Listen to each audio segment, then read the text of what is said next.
सो good morning.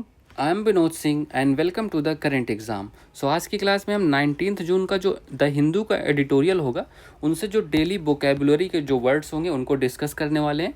तो episode number 5 में आप सभी का स्वागत है एंड थैंक यू सभी को। ठीक है, सभी को थैंक यू खूब सारा, आपने बहुत प्यार दिखाया इस सीरीज़ को। सो लगे रहो तुम लोग। तो चलिए कल का क्लास का रिवीजन कर लेते हैं। तो इनकर्शन मतलब क्या बताया था हमने, आक्रमण या घुसपैठ करना इनकर्शन माने। ठीक है, सेंश्योर मतलब किसी की निंदा करना, आलोचना करना। आफ्टर मतलब ये तो परिणाम हो गया, आपने किसी मतलब किसी बुरी घटना का परिणाम नतीजा होता है।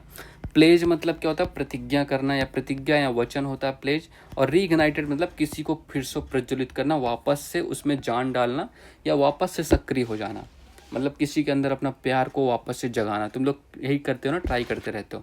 चलो आज की क्लास का पहला वर्ड क्या है, इम्पेड्स। ठीक है, तो इम्पेड्स का मतलब क्या होगा सर? तो इम्पेड्स मतलब एक प्रकार का वर्ब के रूप में इसका यूज होता है और इसमें मतलब क्या होता है, रोकना, बाधा डालना या अवरोध पैदा करना। ठीक है, इन सब का मतलब होता है। तो डिले और प्रिवेंट समथिंग फ्रॉम हैपनिंग मतलब किसी चीज़ को होने से रोकना या रोक देना या देर देर करना, बाधा डालना, ये देख सकते हो। यहाँ पर जो ये बैरिकेड्स लगा, इससे बाधा पड़ी हुई है, आगे आप चीज़ें जा नहीं सकते, ना ही आगे काम कर सकते। ठीक है, तो ये आपको इम्पेड टू डिले और प्रिवेंट बाय ऑब्स्ट्रक्टिंग मतलब रुक के आपको खड़ा होके बाधा डालना है किसी को, मतलब आप ये समझ लो, बाधा डालना या रुकावट बनना। ठीक है, चलो तो एग्जाम्पल्स देख लेते हैं इसके। Lack of funding impedes scientific progress मतलब जो फंड, वित्तीय सहायता की कमी वैज्ञानिकों की प्रगति में बाधा डालती है, मतलब पैसे की कमी से। हैवी ट्रैफिक इम्पेड्स आवर जर्नी मतलब बाहरी ट्रैफिक हमारी यात्रा में रुकावट बनता है। तो ठीक है, तो आप समझ गए इम्पेड्स मतलब क्या होता है, बाधा डालना, अवरोध पैदा करना, रुकावट बनना। चलो इसके सिनोनिम्स देख लो। तो ऑब्स्ट्रक्ट हो गया, मतलब ये भी इसका मतलब वही होता है, रोकना, बाधा डालना। हिंडर भी मतलब वही ब्लॉक ब्लॉक करना किसी को, हैम्पर, थॉट, सब इन सब का मतलब होता है बाधा डालना या अवरोध बनना। एंटोनियम्स क्या क्या होते हैं? ऐड मतलब हेल्प करना, असिस्ट करना मतलब प्रमोट करना, नहीं तो बाधा नहीं, आप आगे बढ़ाने की कोशिश करो। फैसिलिटेट मतलब उसको और सुविधाएं दे रहे हो। इनकरेज उसको उत्साहित करके आगे बढ़ने के लिए प्रेरित कर रहे हो। ठीक है, तो ये समझ गए, एंटोनियम सिनोनिम्स दोनों याद कर लीजिएगा। चलो आज की क्लास का वर्ड नंबर 2 है ग्राइप। ग्राइप मतलब क्या होगा? ग्राइप इससे क्या समझ रहे हो? देख रहे हो कितना गुस्से में है, ये दिख रहा है। तो ग्राइप का मतलब देखो, as a noun as a verb दोनों तरह से प्रयोग होता है ये, देखो। ठीक है, तो इसका मतलब होता है शिकायत करना या किसी चीज़ से नाराज़ हो जाना, शिकायत करना या नाराज़ होना। ठीक है, तो देखो, to complain about something in an annoying way मतलब चिड़चिड़े वे में किसी चीज़ की शिकायत करना, या और कंप्लेंट स्पेशली अ ट्रिवियल और अ पेटी वन। ठीक है, मतलब दयनीय स्थिति में आ जाना। ठीक है, और दयनीय स्थिति में आके शिकायत करना।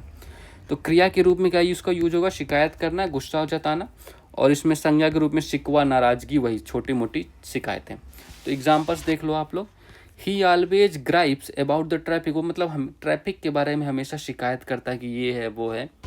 ठीक है, her main gripe is the delay in the service, उसकी मुख्य शिकायत सेवा में देरी को लेकर। तो ये आप इमेज से अच्छी तरह से ग्राइप का अर्थ समझ सकते हो। अच्छा, सिनोनिम्स देख लो इसके ग्राइप के। तो कंप्लेन हो गया, ग्रम्बल हो गया, फाइन हो गया, मौन हो गया, प्रोटेस्ट हो गया, ये सब आपके शोक व्यक्त करने या शिकायत करने के तरीके हैं। ठीक है, एंटोनियम्स देखो। तो प्रेज हो गया मतलब शिकायत छोड़ के अब आप तारीफ करने लग गए, एक्सेप्ट कर लिया आपने, अप्लाउड किया मतलब इंडोर्स किया, अप्रिशिएट किया मतलब आपने उसको, ठीक है, तारीफ की, उसके काम की सराहना की। चलो तो आज का वर्ड नंबर 3 है हेराल्डेड। ठीक है, तो हेराल्डेड मतलब क्या होगा? हेराल्डेड वर्ब पास्ट टेंस में हेराल्ड का, ठीक है, तो हेराल्ड इसका प्रेजेंट फॉर्म है, का अर्थ होता है घोषणा करना या प्रशंसा करना या किसी महत्वपूर्ण चीज़ के आगमन का संकेत देना। तो आप ये लिख लो, द अनाउंस और सिग्नल द अराइवल ऑफ, मतलब किसी चीज़ के आने का संकेत करना। ये देखो जैसे ये भाई साहब कर रहे हैं, अनाउंस कर रहे हैं, अनाउंस्ड और प्रेज्ड एज बीइंग इम्पोर्टेंट और गुड। ठीक है, to praise something publicly as important और मतलब किसी चीज़ का तारीफ करना पब्लिकली, मतलब स्टेज में खड़े होकर अनाउंस करना या किसी चीज़ के अराइवल का घोषणा करना। ठीक है, तो घोषित करना, स्वागत करना, ये आपको हिंदी मीनिंग्स हो गए। या किसी अच्छे या महत्वपूर्ण चीज़ की सूचना देना या और उसकी प्रशंसा करना, ये भी इसका मतलब होता है। ठीक है, तो एग्जाम्पल्स देखो तुम लोग। The new discovery was heralded as a major breakthrough, मतलब एक नई खोज हुई जिसकी प्रशंसा की जा रही है और उस बड़ी उपलब्धि के रूप में सराहा गया है।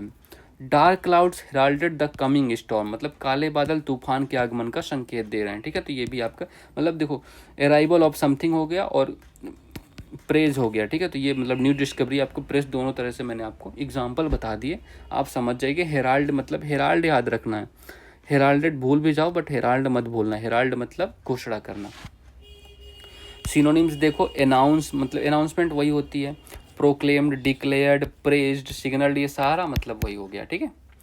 एंटोनिम्स क्या हो गया, कैन कंसील्ड हो गया, सप्रेस्ड हो गया, हाइड हो गया, डिनाउंस हो गया, ठीक है। तो ये हो गए एंटोनिम्स, मतलब विपरीत अर्थ वाले शब्द हो गए, ठीक है। तो हेराल्ड क्लियर हो गया आपका। चलो, तो चौथा वर्ड है आज का फिडेलिटी, ठीक है। फिडेलिटी का क्या मतलब होगा, फिडेलिटी का मतलब निष्ठा या वफादारी या ईमानदारी। ये देखो प्यार में एक दूसरे के प्रति वफादार हैं, बट ऐसा कुछ नहीं, ज़रूरी नहीं है भाई, तुम लोग बहुत सतर्क रहना इस बार, अब दुनिया बदल गई है, पहले बार वो नहीं होता, ये तुम क्या बोलते हैं उसको यार, बेवफा वफा, अब वो नहीं चलता, अब सीधे खून हो जाता है। चलो, तो इसकी मीनिंग क्या है, faithfulness to a person, cause और believe demonstrated by continued loyalty, मतलब जो लॉयल्टी एंड सपोर्ट सामने वाला दिखाता है उससे आप एक मतलब भरोसा जागृत होता है या वफादारी होती है सामने वाले के लिए, तो उसी वही मतलब होता है। Accuracy in details, exact next, मतलब ठीक है। हाई फिडेलिटी ऑडियो मतलब निष्ठा, वफादारी, ईमानदारी, विश्वास योग्यता, ये तो आपको पता हो गया। और एक्यूरेसी मतलब इसका क्या हो गया, मतलब पूरी बिल्कुल करेक्ट टाइप से, मतलब बिल्कुल क्लियर वॉइस, HD में वॉइस जिसे कहते हो ना, वही होता है। तो एग्जाम्पल्स देखो, she showed great fidelity to her husband during difficult time, भैया आजकल हस्बैंड ही तो जा रहे हैं, तो उसने कठिन समय में अपने पति के प्रति गहरी निष्ठा दिखाई। तो आपको ये वर्ड ध्यान रखना है, मेन वर्ड यही है, ठीक है। तो निष्ठा, वफादारी, फिडिलिटी। कला का the artist was praised for the fidelity of his portrait, ठीक है। तो उसकी मतलब सटीकता के लिए उसको सराहा गया, कलाकार को सराहा गया, मतलब अच्छा फिडिलिटी ऑफ हिज पोर्ट्रेट, ठीक है। चलो, सटीकता के लिए आपको ध्यान रखना, मतलब वो भी उसने काफ़ी ईमानदारी से अपनी कला बनाई, पोर्ट्रेट बनाई, तो उसके लिए उसको सराहा गया है, मतलब ठीक है। चलो, सिनोनिम्स देखो, तो सिनोनिम्स किसके देखना है, वफादारी की, लॉयल्टी हो गया, फेथफुलनेस हो गया, डिवोशन हो गया, एलिजियंस हो गया, डिपेंडेबिलिटी हो गया, ठीक है। और एंटोनियम्स क्या हो गए, तो इनफिडेलिटी हो गया, डिसलॉयल्टी हो गया, ट्रिचरी हो गया, अनफेथफुलनेस हो गया, बिट्रायल, इन सबका मतलब होता है धोखा, बेवफा। आप यूज कर सकते हो डिसलॉयल्टी मतलब बेवफा, है ना। लायल मतलब वफादार होता है। तो चलो, आज का लास्ट वर्ड देखो, क्रिम्पिंग। क्रिम्पिंग मतलब क्या होता है, क्रिम्पिंग मतलब एक प्रकार से मोड़ना, मरोड़ कर कसना, मतलब देखो किसी चीज़ को सीमित करना होता है, इसका मतलब रिस्ट्रिक्टिंग आप लिख सकते हो, आप इसका मतलब लिखो, रिस्ट्रिक्टिंग भी लिख लो, ठीक है। तो रिस्ट्रिक्टिंग भी लिख लो, या मतलब किसी चीज़ को सीमित कर देना, मतलब जैसे है सीमित करके, जैसे आपको कोई कागज़ एक बॉक्स में पैक करना है, तो आप उसको तोड़ मरोड़ के आप उसमें पैक कर देते हो ना, तो वैसे वाला।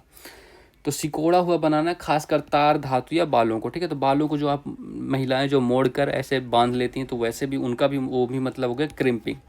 तो एज अ वर्ब इसका क्या मतलब होता है, टू कंप्रेस और fold something, specially metal, hair और वायर, ठीक है। तो ये आपको ध्यान है, मतलब और to keep it in a place, और मतलब देखो एक छोटी सी जगह में बालों को जो मोड़ते हैं महिलाएं, तो वो भी एक छोटी सी जगह में, ताकि खुले बिखरे ना, या तो किसी तार को मोड़ते हो आप, काट कर देते हो, तो देखो एक छोटी सी जगह में वो भी सीमित हो गई, है ना।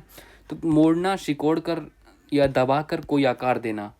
एज ए नाउन क्या होता है, द एक्ट और रिजल्ट ऑफ फोल्डिंग और pressing something into a rigid और बेंट फॉर्म, मतलब किसी चीज़ को दबाने के बाद जो फॉर्म बनता है वो, ठीक है। तो किसी चीज़ को स्थिर या सुरक्षित करने के लिए दबाना, मेनली यही को सप्रेस करना हो गया, ठीक है।